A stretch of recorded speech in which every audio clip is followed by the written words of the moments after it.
Okay. Sige. Go. Saan mo hawakan? Huwag dyan. Hawakan mo doon sa body. Sa barrel. Harap. Tapos? Sige. Okay. Then, padlan may itam. Baliktad mo yung So, ano dapat ang nakaharap sa eye level?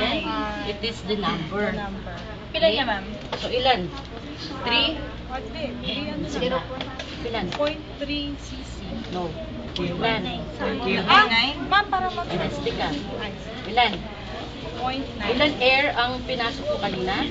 0.9. Ilan ang aspirate mo ng distilled water? 0.9. Yes. Okay. Iwanan mo ang bilay mo. Plunger.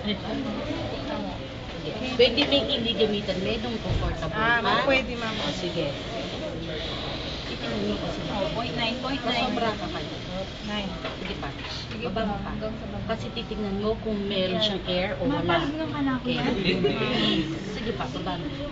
Okay. Tignan mo muna. Okay. Tanggalin mo na niya. Sige. Meron bang air o wala?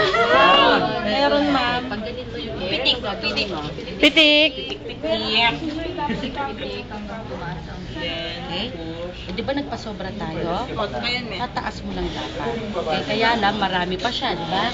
Ano gagawin mo dapat? Okay lang. Okay, ano gagawin mo dapat? Yan. O, kulang pa? Dagdagan ulit. Tapos may nakamagin dyan. Tapos may kanya. May kalipan ng dito. Aspirate ka. Hanggang sa lumagpas ng konti sa 0.9.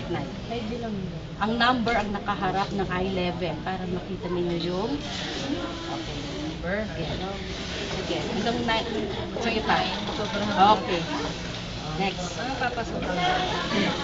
Air pa ba? Wala na. Wala na. Okay.